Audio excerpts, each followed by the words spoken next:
In English, Wuerstchen mean hot dog, but in artificial intelligence, it refers to a novel architecture for text to image synthesis. Wuerstchen is a new model or a new research methodology introduced by independent researchers Pablo Pernias and his colleagues at University of Montreal and few other institutes. It is a system that divides the task of image generation between two diffusion models. During training, a text to image generator based on diffusion takes a noisy image and a text embedding, and I have described it in great detail in various other videos. This model learns to use the embeddings to remove the noise in successive steps. At inference, it produces an image by starting with pure noise and a text embedding and removing noise iteratively according to the text embedding. A variant known as a latent diffusion model uses less processing power by removing noise from a noisy image embedding instead of a noisy image. If you go through its paper, it is quite interesting. Now, you can look at these images from their paper and you can see that these are the text condition generations using the Wuerstchen, and there are various styles and aspect ratios in these images of varied degrees.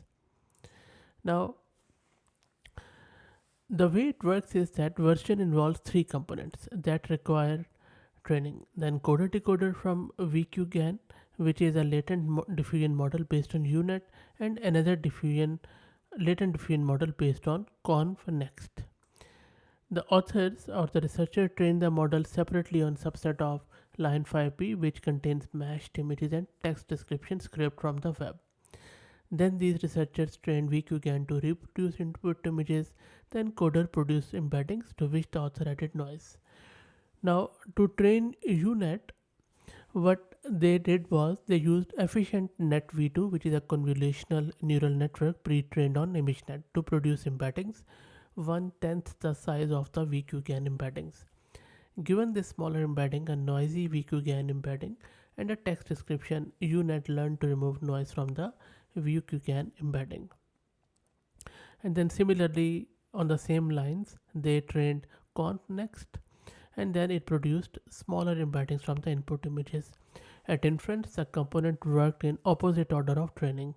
So, given noise and a text prompt, ConvNext produced a small, efficient, net v2 sized image embedding, and given that embedding, noise, and the same text prompt, UNet produced a larger VQGAN size embedding.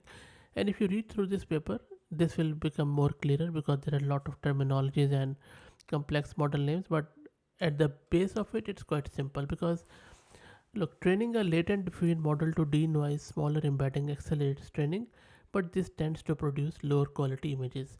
And then stacking two diffusion model, one to generate smaller embedding and other to generate larger embedding based on smaller ones, enabled Wuerstchen or hot dog to match or exceed the output quality of the model with large embeddings while achieving the training speed of the models with smaller embeddings.